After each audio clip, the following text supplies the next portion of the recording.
Para nga magkakapag-serve. Ayan po, pinapaliguan na po ni Nanay yung baboy. So tuwing alas 12 po namin sila pinapaliguan para maganda talaga yung kanilang kain dito. Bago namin sila pakakainin. Ayan, ito yung babae siya, itong tatlo. Lalaki tong tatlo. So wala po tayo ditong inahin. Hindi po tayo makaproduce dito ng inahin. Ayan, so pinapaliguan po namin.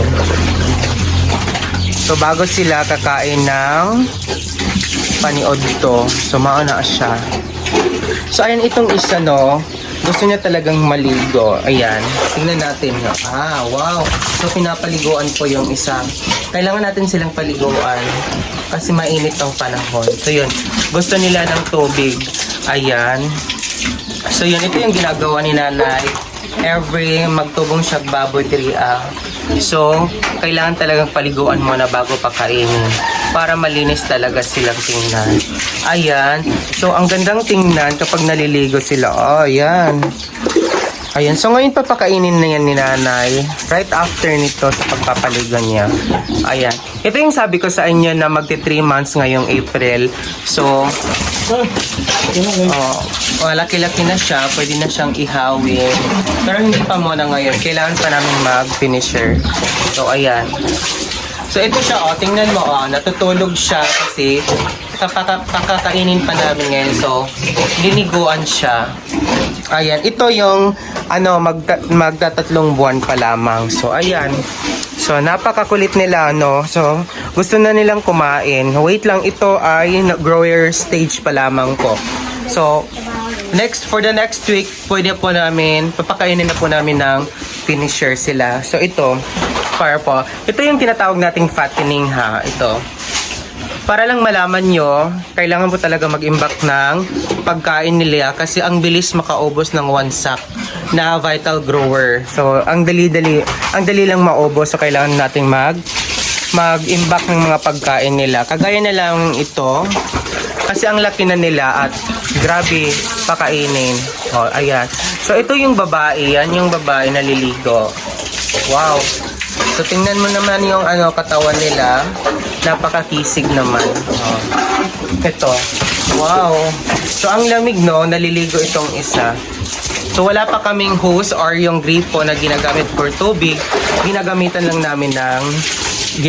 pa lamang namin ng balde. So, ayan. Ang hirap dito kasi wala kaming impact na tubig.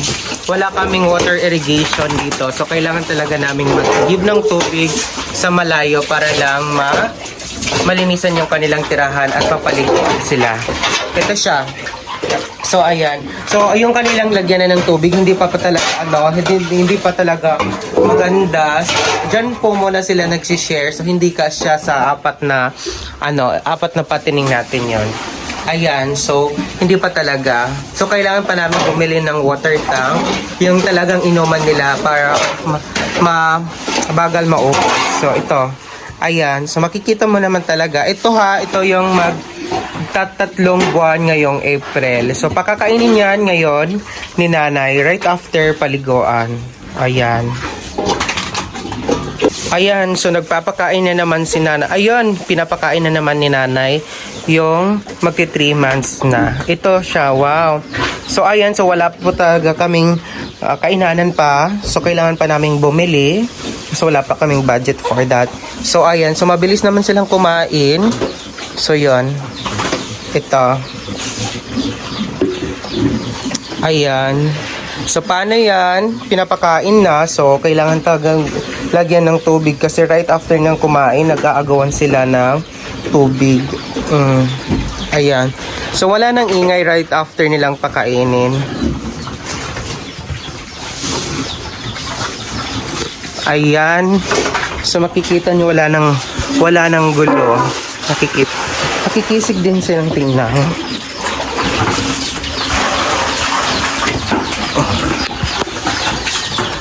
Ayan po. So, ito na siya ngayon. Pinapakain na ni Nanay. Ano yan yung kinakain niya? Vital yan na grower. Alam mo ba, mahal na ngayon talaga yung pagkain nila. So, increase na lahat ng mga bilihin, pati yung pagkain nila, increase na din. So, ayan. So, paano yan ngayon? Marami silang pagkain dito. At yung tubig nila, ang liit lang ng tubig nila, so nag-aagawan talaga sila. So ayun,